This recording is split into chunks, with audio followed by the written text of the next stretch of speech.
Comment কৰিছে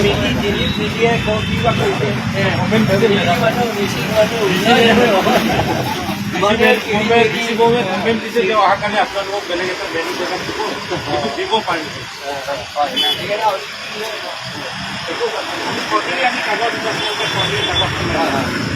মোৰ নামতে মই কাগজ মোৰ নামতে যদি এৰেষ্ট কৰিলে মোকে এৰেষ্ট কৰিব লাগে।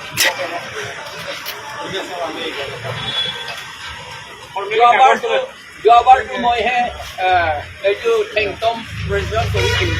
মোক এৰেষ্ট নকৰি পেলাই বেলেগজনক এৰেষ্ট কৰিলে, তাকে ডাঙৰ কৰি থৈ দিছে।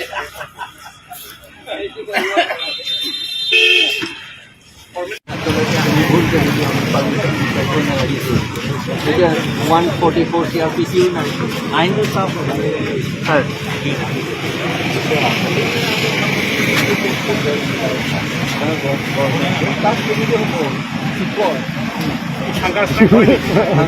আমি সেই তাতে কৰিম যদি সেই কাউন্সিলৰ উঠা এইফালে লেফ্ট ৰাইট তাত আমি ASDC সকলো বহিছিল নহয়।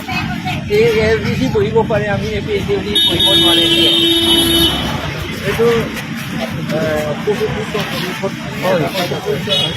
অলপ সৰু এটা তাতে কৰি দিম কালি। কিন্তু কোনো ৰকম আমি গভৰ্ণমেণ্ট কিন্তু ইমান ডাঙৰ আৰু দুখত তেওঁলোকে আচলতে BJP-সকলে খুব ভয় কৰিছে আমাক। এতিয়া ডিচি মেমো এতিয়াতো ইণ্টিৰিয়ৰ কিবা হৈ গ'ল আৰু এতিয়া কিন্তু আমাক এনেও কথা আৰে পুলিচসকলে আমাক দিলে, DC নিদিয়ে। পুলিচে কৈছে যে ঠিক আছে এইটো কৰিব পাৰে বুলি কৈছে, সেইকাৰণে SP আমাক দিলে। আৰু DCয়ে কি জানে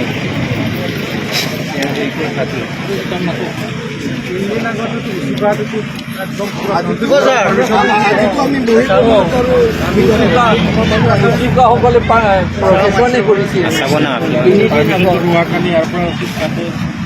আমাক কিয় পাৰ্মিশ্যন নিদিয়ে? আমি এইটো আৰ্টিকল 19 মতে, কনষ্টিটিউশ্যন আৰ্টিকল 19 মতে আপোনালোকে আমাক বাধা কৰিব নোৱাৰে। বাধা দিলে আপোনালোকে কনষ্টিটিউশ্যন ভাঙিছে। আপোনালোকে এপ্লাই কৰিব নালাগিছিল। আপোনালোকে মইহে এপ্লাই কৰিলোঁ।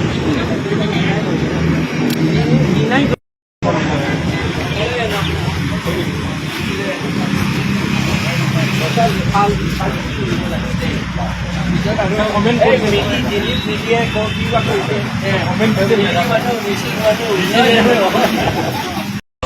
কাৰণটো আছিলে ছাৰ তেওঁলোকক মানে অহাকালি মানে এই ভূমিটো চেঞ্জ কৰি কালি হ'ব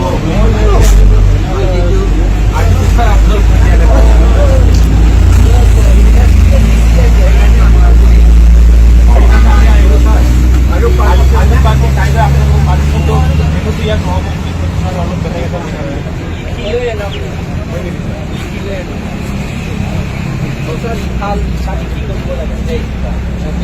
কমেণ্ট কৰিছে দিল্লীত মিডিয়াই কিবা কৰিছে, কমেণ্ট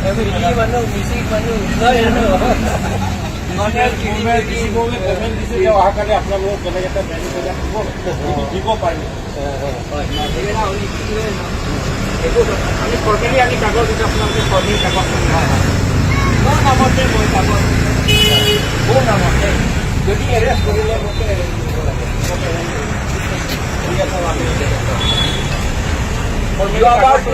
যোৱাবাৰটো মইহে এইটো থেংকম প্ৰেজেণ্ট কৰিছিলোঁ। মোক এৰেষ্ট নকৰি পেলাই বেলেগজনক এৰেষ্ট কৰিলে, তাকে ডাঙৰ কৰি থৈ দিছে।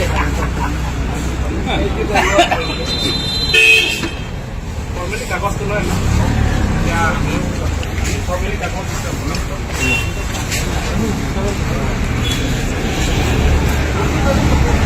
আমাৰ দিল্লী চাহাবৰ